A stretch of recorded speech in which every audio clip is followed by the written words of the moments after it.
എനിക്കൊരു സജഷൻ വന്നിട്ട് ഞാൻ ഒരു ഷോർട്ട് ഫിലിം കണ്ടായിരുന്നു ഇപ്പോൾ. ഒരു 20 മിനിറ്റിൻ്റെ അകത്ത് മാത്രം ദൈർഘ്യമുള്ള ഒരു ചെറിയ ഷോർട്ട് ഫിലിമാണ്. പക്ഷേ ഒരു സിനിമ സ്റ്റൈൽ മേക്കിംഗ് ആണ് സിനിമയിൽ ചെയ്തിട്ടുള്ളത്. ഒരു എന്താ പറയുക, ഒരു ഹൊറർ ഫാൻറ്റസി ത്രില്ലർ ആ ടൈപ്പ് ഒരു ജോണർ വരുന്ന ഒരു ഷോർട്ട് ഫിലിമാണ്. എനിക്ക് ഇഷ്ടപ്പെട്ടു സംഭവം. എനിക്ക് കൊള്ളാം.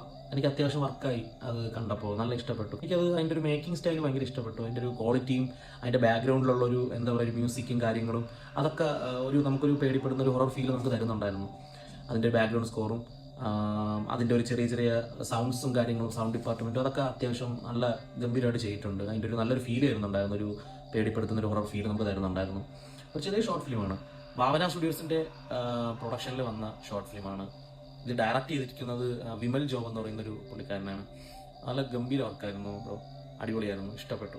കാരണം ഡയറക്ഷൻ നല്ല ഗംഭീരമായിട്ട് ചെയ്തിട്ടുണ്ട്. കാരണം ഒരു സിനിമ എടുക്കാനുള്ള ഒരു കാലിബർ ബ്രോയ്ക്കുണ്ട്, നന്നായിട്ട് ചെയ്തിട്ടുണ്ട്. പിന്നെ ഗൗരിമായ സിനിമയിലൊക്കെ ഉള്ള ആക്ട്രസ് ആണ്. പുള്ളിക്കാരി നല്ലൊരു റോൾ ഇതിൻ്റെ അത് ചെയ്തിട്ടുണ്ട്. അടിപൊളിയായിരുന്നു, ഭയങ്കര ഇഷ്ടപ്പെട്ടു.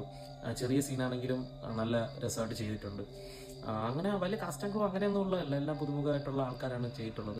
സംഭവം ചെറിയൊരു വർക്കാണ്, പക്ഷേ ഗംഭീരമായിട്ടുണ്ട്. അടിപൊളിയായിട്ട് ചെയ്തിട്ടുണ്ട്. ഉള്ളവരെല്ലാം നല്ല രീതിക്ക് ആക്ടിങ് ആയാലും അവരുള്ള സ്പേസ് അവർ നന്നായിട്ട് യൂട്ടിലൈസ് ചെയ്തിട്ടുണ്ട് ഷോർട്ട് ഫിലിമിൻ്റെ അകത്ത്. ഷോർട്ട് ഫിലിമിൻ്റെ പേര് ഇരുളൻ എന്നാണ്. ലിങ്ക്, ഷോർട്ട് ഫിലിമിൻ്റെ ലിങ്ക് എൻ്റെ ബയോയിൽ ഞാൻ കൊടുത്തേക്കാം. പറ്റുമെങ്കിൽ ഒന്ന് കണ്ടു നോക്കുക. ഓക്കെ, ഇത്രയേ ഉള്ളൂ. വീണ്ടും സന്ധിക്കും വരെ.